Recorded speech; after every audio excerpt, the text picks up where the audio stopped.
Welcome back to week 6 of Amsterdam Marathon training. This week, find out how my first 50-mile week of the block went, a big long run as well, 17 miles in the bank, and I'll take you along on my Wednesday workout as well. And we'll do a general check-in on how things are looking ahead of October the 18th. So week 6 already of marathon training. I thought I'd have a little check-in ahead of the halfway point next week just to see exactly where I'm at in this video, and I'm feeling the mileage right now. We have done a 17-mile long run, which feels like the first step into proper marathon training. We've done an 11-mile midweek workout and a lot of easy running either side of that. I'm starting to find some comfort in the easy and recovery paces as well, so that's good. But I gave myself a real test this week and my legs are heavy, but that's just marathon training. This is hard, and this is why we do it, because it challenges ourselves and we want to prove something to ourselves. So yeah, the reality is kicking in with just over 7 weeks now to go until October the 18th. It's exciting. So I started the week with an easy run on Monday, and I always try and get miles in the bank on the Monday after the Sunday session, if that makes sense, because I want to get on with the new week and get a good start to it. So Monday was 7 miles recovery pace and went out, really enjoyed that run. Actually, I was quite surprised with how my legs kind of bounced back from the half last week.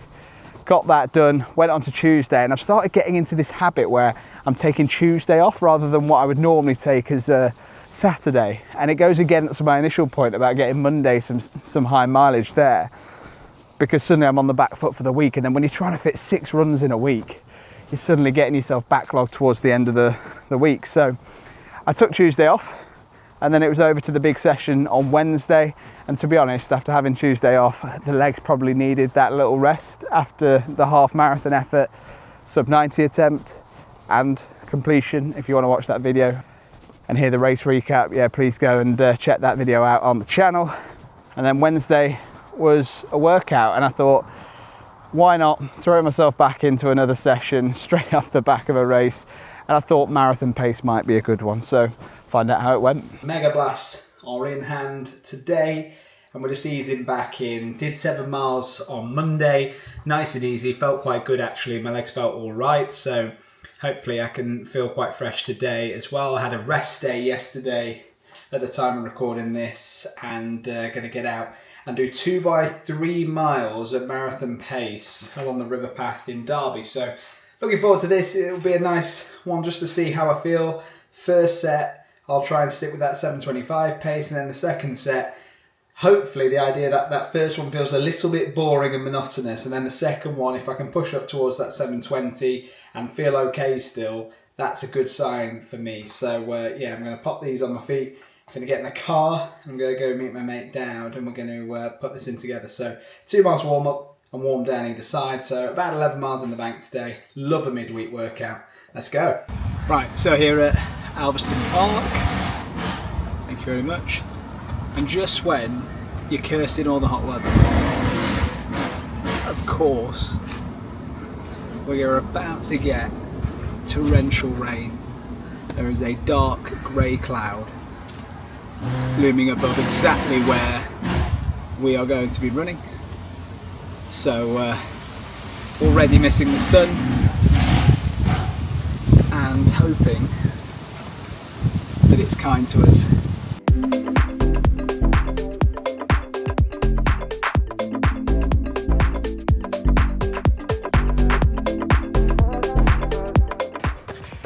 Currently 1.3 miles into the first set of 3. First lap went out a bit hot, 7:21, but feels more than manageable. Just got a couple more to go, then a mile float, and then another set of 3. So lap 2 done. We're about 2.2 miles into the 3 mile rep. 7:21 on the first one, a little bit excited. 7:24 on the second mile, feeling all right. Definitely carrying some fatigue from the half, but I'm happy so far. We've done first set 7:21, 7:24, 7:23, 3 miles done. Got a mile float now. My mate Dowd is also doing this workout, but he's doing 8-minute miling for his target at Amsterdam as well. So I'm going to jog back, join him, and then get through this. Another 3 miles. Then it's 2 mile warm down, but heart rate's looking good. Low 160s. It's going all right. On to the next. So second set starting now. Another load of 7:25 to 7:20s, hopefully. And yeah, then we're home. Not every session goes to plan. Cut the last set short. 3 mile, 1 mile float, then 2 miles. Just felt like I was fighting it too much. So now I'm joining him with the metronome himself down behind us. So, oh well, miles in the bank, warm down on the way. Right, so that was way tougher than I wanted it to be. I think I might have bitten off a little bit more than I could chew. First 3 miles felt really good actually. I was kind of just steadily growing into it, and just when usually in these workouts I start to get comfortable and pick up the pace, I just didn't quite have that second gear after Sunday and the second block, so I cut it short. Just did 2 miles on the second set and kind of ran in with Dad, and then jogged it in for the last 2 miles to 11. So 11 miles in the bank. Legs felt really really tired after Sunday's effort. So clearly I am human, and yeah, it's just important, I think, when you have moments like that you recognise it and actually adjust and adapt your session, because otherwise if you're trying to flog yourself, you're not going to do your confidence any good, and you're not going to do your body any good, because clearly it's telling you something. So we'll be back out for easy running tomorrow. So yeah, hopefully get those new Asics Super Blast 3s to look after my feet tomorrow. Brand new pair of shoes always feels like a dream, so I might need them tomorrow more than ever. So yeah, session done, midweek. Come on.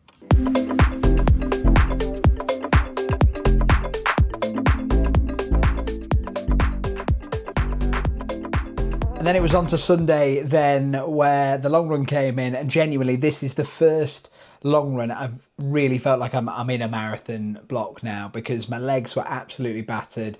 Going into this one, a new 17 miles would take me over 50 for the week, and I wanted to basically do this as a steady state effort. So I wanted to run not easy, not hard, but just that kind of steady state in between. I was actually really happy with how it went. Just looking at the splits as well is really interesting, and I'm kind of doing it as a bit of a comparison here. I've got the laptop up in front of me and looking at the average pace for my run. It was bang on 8-minute pace. That was for 17 miles. So my last marathon, interestingly, in Boston, my average pace was 7:53. Now my average heart rate for that entire marathon was 165. So I was clearly pushing a little bit more.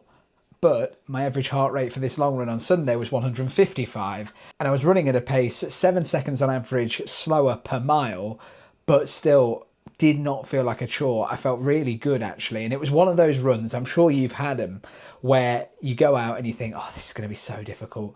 And then your legs just find a way 4, 5, 6 miles into it of just sustaining a pace. And it really didn't feel too taxing. And I did it on a much hillier course as well. Looking at the elevation, it was 512 feet of elevation. So really happy with how that felt compared to even just the last marathon. So it was a really good run. I kind of kept it.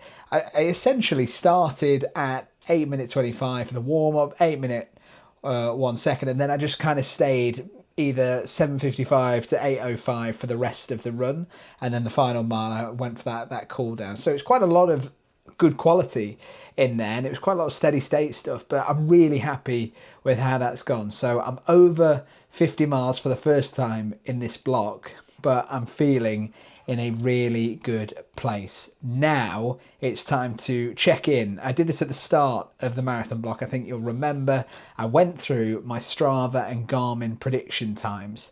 Now I want to see how they've changed. and see what the numbers are saying. Strava's always great, Garmin's always terrible. Let's find out where they are at. I'm going to get the phone out for this one and go through the data. Shall we start with Garmin this time? Because I started with Strava. I went good news first last time. Let's start with the tough critic Garmin on my trusty watch here. Now, at the end of week 6, my predictions are 5k, 1936. So that is below my PB for 5k. So I've clearly regressed in that area. 10k, 40:41, also below my current PB at the moment as well. Half marathon, 1:28:53. So that is telling me I can run about a minute quicker over the half than my PB set last Sunday at Newark half. So that was 1:29:56. This is saying I can do a 1:28:53 on my current fitness. Marathon, 3:15:59. Now that is quite low, and I think that could be up there with the lowest number that I've had for the marathon on Garmin of all time. I've not checked that, but essentially that is looking good as far as Garmin is concerned. Let's see how that stacks up with Strava. Now Strava is the angel on the shoulder that tells you can do anything in this world. So we'll go from the 5k again. So Garmin was quite pessimistic about my 5k, saying that I'm in slower shape than my PB. Strava is saying 18:58 for the 5k, which is pretty punchy. I would love to get an 18:58, but I'm not sure if I'm just quite there at the moment. 10k, 39:08. So that is a sub 40 10k. I feel like if I entered a 10k, I could give a real push for sub 40, but you don't know until you truly test yourself. So I'll have to get one booked in at some point soon. So 39:08, whether I'm that far below 40, I don't know. I think my PB is 40:32, something like that. My half marathon prediction on Strava is 2 minutes and 20 seconds faster than my PB. It's saying a 1:27:36. In my dreams is what I'll say to that currently. I'll get there one day. Let's look at the one we all care about though. The marathon, 26.2 miles, 42k. How fast does it think I can do it? 3:13:32. Now, if that happens on the day, I would shake your hand and I would take that right now. That would be a 13-minute PB, and that would be below my sub 3:15 target. But over my entire time on Strava, that 3:13 is the quickest prediction I've ever had. So something's going right. But again, you take Strava with a pinch of salt, because I've only gone up 17 miles at the minute. But all things considered, I am feeling brilliant right now. My heart rate's feeling in a good place. Whenever I think my legs are about to give up on me, they respond in a session and we get it done, and we get it done with some quality. So I'm going to trust that keeps going into next week. So really happy with that. And on next week's episode, I'm going to do a bit of a check on my weight at the moment. I won't talk about that now. I'll save that for next week. The halfway point, weight check-in, and see how I'm getting on with cutting a bit of weight and marathon training and being hungry and knackered all the time. But for this week's episode, that is a wrap. And I'll be back next week with another update on the training block. If you enjoyed this video, please subscribe to the channel. It means more than you can imagine. Like this video as well, and check out my recent videos as well. They'll be somewhere around here, I think, on one of these sides. But yeah, thank you again for the support, and I'll speak to you on the next one.